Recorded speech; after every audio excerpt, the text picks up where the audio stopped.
আমার নামের উপরে অথবা আমার এনআইডি কার্ডের নাম উপরে কয়টা সিম আছে, কোন কোন কোম্পানির সিম, কোনগুলো আমি ব্যবহার করি, কোনগুলো আমি ব্যবহার করি না, জানতে হলে প্রথমে আপনাকে কল ডায়ালে আসতে হবে, একটা কোডের মাধ্যমে জানিয়ে নিতে পারবেন। তো আমি আমার কল আইকনে ট্যাপ করব। আসার পর এখানে *1 আমি 6 তারপরে 001# দিয়ে ডায়াল করে নেব। তা আপনারা এভাবে ডায়াল করে নেবেন। তো কল আইকনে ট্যাপ করে দিবেন। তারপর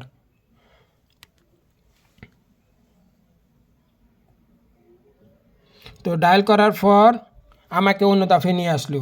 তো এখন বলতে আছে আপনি কোন সিমের মাধ্যমে জানতে চান, তা আমি এয়ারটেলে, আপনি যে কোনো একটা দিলেই হবে, ট্যাপ করলে হবে।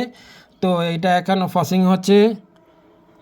তারপর বন্ধুরা এখানে বলা হচ্ছে আপনার যে এনআইডি কার্ড আছে, এনআইডি কার্ডে লাস্টে 4 অক্ষর, শেষে 4 অক্ষর এখানে দেওয়ার জন্য আপনার এনআইডি কার্ডে দেখবেন লাস্টে নিচে একটা নাম্বার আছে, এই নাম্বার শেষে 4 অক্ষর এখানে বসিয়ে দিবেন। তো আমি আমার এনআইডি কার্ডে 4 অক্ষর এখানে বসিয়ে দেব।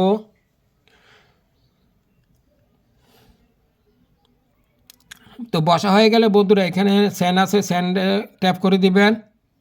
তারপর এটা প্রসেসিং হচ্ছে, বলছে your request is successful processing. তো সাথে সাথে উত্তর চলে আসলো। ঠিক আছে, এখন আমি আমার যে ইনবক্স আছে, এই ইনবক্সে গিয়ে আমি আমার তথ্যগুলা সংগ্রহ করে নিতে পারবো বা দেখে নিতে পারবো। আমার নাম উপরে কোন কোন সিমটা আমার ব্যবহার করি, কোনটা আমি ব্যবহার করি না। এখানে তাৎক্ষণিকভাবে সব কিছু দেখাচ্ছে, যতটা সিম আছে ততটা সিমে এখানে দেখাবে। দেখতে পাচ্ছেন আমার নামের উপর মোট 3টা সিম আছে। একটা হচ্ছে গ্রামীণ 017, একটা হচ্ছে 016 এয়ারটেল, আর একটা হচ্ছে 018, এটা হচ্ছে রবি। তো আমি দুইটাই ইউজ করি, আমি রবি ইউজ করি আর গ্রামীণ ইউজ করি। উপরেটা আর নিচেটা, মাঝখানেটা আমি ব্যবহার করি না।